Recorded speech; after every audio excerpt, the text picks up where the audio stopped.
Hello everyone, welcome to my YouTube channel. अपना 10th class का topic चल रहा था एक्सरसाइज 1.1। हमने क्वेश्चंस देख लिए थे, 2 क्वेश्चंस हमने देख लिए थे और आज देखेंगे क्वेश्चन नंबर 3। यदि आप 10th क्लास की प्रिपरेशन कर रहे हो तो वीडियो को एंड तक ज़रूर देखिए। देखो क्वेश्चन नंबर 3 क्या कहना चाह रहा है। बोल रहा है कि अभाज्य गुणनखंड विधि द्वारा निम्नलिखित पूर्णांकों के एचसीएफ और एलसीएम ज्ञात कीजिए। वही है जो हमने कल किया था।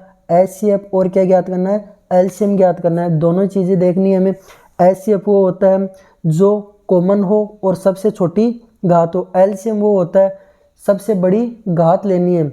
जो भी दे रखी है इन वैल्यू में से सबसे बड़ी घात लेनी है। तो देखो इनका अभाज्य गुणनखंड विधि द्वारा सोल्व कर दो। कल हमने किया था, सेम प्रोसेस वही है। देखो 12 का करेंगे, 12 में किसका भाग दूं, 2 का दूंगा तो 6 बार जाएगा। फिर 6 में 2 का दूंगा तो 3 बार। फिर 2 का जाता नहीं, 3 का जा रहा है, 3 का जाएगा 1 बार। अब ये जो वैल्यू आई इनको यूं का यूं लिख दो। अब देखो 2 कितनी बार आ रहा है, ये 2 कितनी बार आ रहा है, 2 बार। तो 2 की पावर 2 इंटू ये 3, ये आ चुका है अपना। इधर वाले में देखो 15 का, 15 में किसका भाग जाता है, या तो 3 का जाता है या 5 का जाता है। 2 का जाता नहीं, तो पहले 3 का दे दो चाहे 5 का दे दो, कोई फर्क नहीं पड़ता उससे। 5 का दिया 15 में तो 3 बार गया। फिर 3 में 3 का चला जाएगा 1 बार। तो कितना होगा, ये वैल्यू जो आई वो यूं की यूं लिख दो इधर, 5 इंटू 3। इधर 21 में देखो या तो 7 का जाता है या 3 का जाता है। भाग दिया 3 का, कितनी बार गया, 7 बार। फिर 7 में दिया 7 का 1 बार, ये यूं का यूं लिख दिया। अब देखना है हमें एचसीएफ और एलसीएम ज्ञात करना है इससे। ये इंपॉर्टेंट क्वेश्चन है। देखो एचसीएफ और एलसीएम ज्ञात करना है तो इधर ध्यान देना। एचसीएफ के अंदर क्या करते थे हम, एचसीएफ के अंदर सबसे छोटी वैल्यू और कॉमन देखा करते थे। देखो इनमें कॉमन क्या आ रहा है, 2 की पावर 2 है, यहाँ पे 2 है, लेकिन इनमें 2 है क्या, नहीं है, तो 2 को लेंगे नहीं। 3 है, इसमें भी है, इसमें भी है, इसमें भी है, पावर तो एक ही है, छोटी घात 3 की पावर 1 ही हुआ। तो ये एलसीएम एक, तो एचसीएफ क्या आ गया 3। अब देखो 5 यहाँ है लेकिन इन दोनों में नहीं है, 3 यहाँ पे, 3 तो हो गया ना, 7 यहाँ पे, इन दोनों में नहीं है तो 7 नहीं लेंगे। कॉमन, कॉमन भी देखते हैं, तीनों में कॉमन आना चाहिए, वो देखते हैं। अब देखो एलसीएम, एलसीएम के अंदर सबसे अधिक घात है, इन तीनों में सबसे अधिक घात। देखो 2 की घात 2 इनमें नहीं है लेकिन 2 की घात तो है अधिक, 2 की घात 2 आ जाएगी, इंटू 3 की घात 1 1 1, सभी में 1 1 ही है तो इसको एक बार लिख लिया। 3 की घात 1, सबसे बड़ी घात ही क्या हो गई, 3 की घात 1। फिर देखो ये 5 और 7 लिख दिया, 7 की घात 1 ही है, सबसे बड़ी यही है और तो है ही नहीं। ये 5 है, सबसे बड़ा 5 ही है और है नहीं। अब इधर देखो 2 की पावर 2 कितना होता है, 2 का स्क्वायर 4, ये यूं का यूं लिख दिया। यहाँ पे इनको मल्टीप्लाई किया, ये 420। अपना एचसीएफ क्या आ गया 3 और एलसीएम कितना आ गया 420। अपना ये आंसर हो चुका है। इसका क्वेश्चन नंबर 2 देखो। क्वेश्चन नंबर 2 है कि ये दे रखा है, वही अभाज्य गुणनखंड विधि द्वारा एचसीएफ और एलसीएम ज्ञात करना है। देखो 17 23 और 29 इसका देखना है अभाज्य गुणनखंड विधि द्वारा। लगाओ, 17 में किसी संख्या का भाग जाता नहीं खुद के अलावा, 17 में 17 का भाग दिया 1 बार गया 17। 23 में खुद का ही जाता है और किसी संख्या का जाता नहीं है, 1 बार जाएगा। 29 में किसी और संख्या का जाता नहीं, स्वयं का ही जाता है, 1 बार चला गया। तो यहाँ पे कितना आ गया 17, ये 23, ये 29। इनका एचसीएफ कितना होगा। अब देखा जाए तो ये तो अलग अलग है, एचसीएफ का कैसे पता चलेगा। लेकिन यहाँ ध्यान देना, अगर इसको 1 से मल्टीप्लाई कर दूँ, इसको भी 1 से मल्टीप्लाई कर दूँ, इसको 1 से मल्टीप्लाई कर दूँ, कोई फर्क पड़ता है। जिसके अंदर इस प्रकार से वैल्यू दी हुई हो उसके अंदर 1 से मल्टीप्लाई कर दो, वो की वो संख्या आएगी। तो इसका एचसीएफ क्या आ जाएगा, कॉमन क्या दिखाई दे रहा है 1, तो एचसीएफ क्या आ जाएगा 1। एलसीएम क्या होता है, सबसे अधिक घात वाला। सबसे अधिक घात तो 17 की घात तो एक ही होती है, 17 23 और 29 इनको यूं का लिख दिया और इनका मल्टीप्लाई किया तो कितना आ गया 11,339 और एचसीएफ कितना आ गया 1। ये अपने क्या हो चुके हैं आंसर। सेम प्रोसेस यही रहेगी इन क्वेश्चनों के अंदर। इसका क्वेश्चन नंबर देखो 3, तीसरा क्वेश्चन चल रहा था, इसका 3 नंबर का क्वेश्चन है। देखो 8 9 और 25 ये दे रखा है। सेम अप्लाई कर दो अभाज्य गुणनखंड विधि द्वारा। 2 का भाग दिया कितनी बार गया 4 बार, 4 में 2 का दिया 2 बार, 2 में 2 का दिया 1 बार। इधर 9 में 3 का जाएगा, 3 में 3 का जाएगा 1 बार। 25 में 5 का जाएगा, फिर 5 बचा, 5 में 5 का जाएगा, 1 बचेगा। ये जो वैल्यू है इसको यूं क्यों लिख दो, इधर वाली वैल्यू यूं क्यों लिखो, इधर वाली वैल्यू यूं क्यों लिख दिया। अब देखो 2 कितनी बार आ रहा है, 2 कितनी बार आ रहा है, 2 आ रहा है 3 बार, 2 की पावर 3 होगा। इधर 3 कितनी बार आ रहा है, 2 बार, 3 की पावर 2 हो गया। 5 कितनी बार आ रहा है, 2 बार, तो 5 की पावर 2 हो चुका है। अब यहाँ पे HCF वही है, हमने जस्ट इससे पहले वाले क्वेश्चन के अंदर देखा था, अलग अलग हो और कुछ दिखाई नहीं दे रहा हो, इसको 1 से मल्टीप्लाई करूँगा तो यही बचेगा, इसको 1 से मल्टीप्लाई करूँगा तो यही बचेगा, इसको भी 1 से मल्टीप्लाई करूँगा तो यही बचेगा। तो इसका HCF कितना आ जाएगा, 1। इसका HCF कितना आ जाएगा, 1। और एलसीएम देखो सभी मान आएंगे।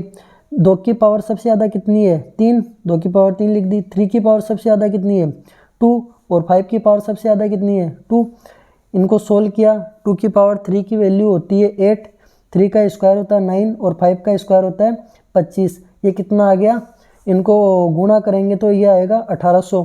तो इनका अतः HCF कितना हुआ हमें, 1 प्राप्त, 1 लिख दिया। और LCM कितना हो रहा है प्राप्त, 1800, ये 1800 लिख दिए। क्वेश्चन नंबर 4 देखो, HCF दे रखा है, HCF 306 और 657 इक्वल टू 9 दिया हुआ है। HCF की वैल्यू कितनी दे रखी है, 9 दे रखी है। और LCM 306 और 657 ये वैल्यू दे रखी है। तो LCM की वैल्यू क्या करनी है, हमें ज्ञात करनी है। LCM की वैल्यू ज्ञात करनी है। जो अंदर ये वैल्यू दी है, ये A और B की वैल्यू दी हुई है। देखो दिया है HCF इक्वल टू कितना दे रखा है, 9। ये HCF कितना दे रखा है, 9। अच्छा क्वेश्चन है, इंपॉर्टेंट क्वेश्चन है ये, देखना ध्यान से इसको। HCF की वैल्यू कितनी दे रखी है, 9। और A, ये जो A है, A की वैल्यू कितनी दे रखी है, अंदर वाली सेम है, तो ये A की वैल्यू है और ये वाली किसकी है, B की वैल्यू है। A की वैल्यू 306 और B की वैल्यू 657 है। अब आगे देखो इधर इसके अंदर यहाँ पे क्या पूछा है, एलसीएम पूछा है। एलसीएम का हमने फॉर्मूला देखा था कि A into B upon HCF होता है। इससे जस्ट पहले वाले वीडियो के अंदर हमने देखे थे ये, तो ये वहाँ से देख लेना आप, अगर आपने नहीं देखा है तो पीछे क्लास में जाके देखो।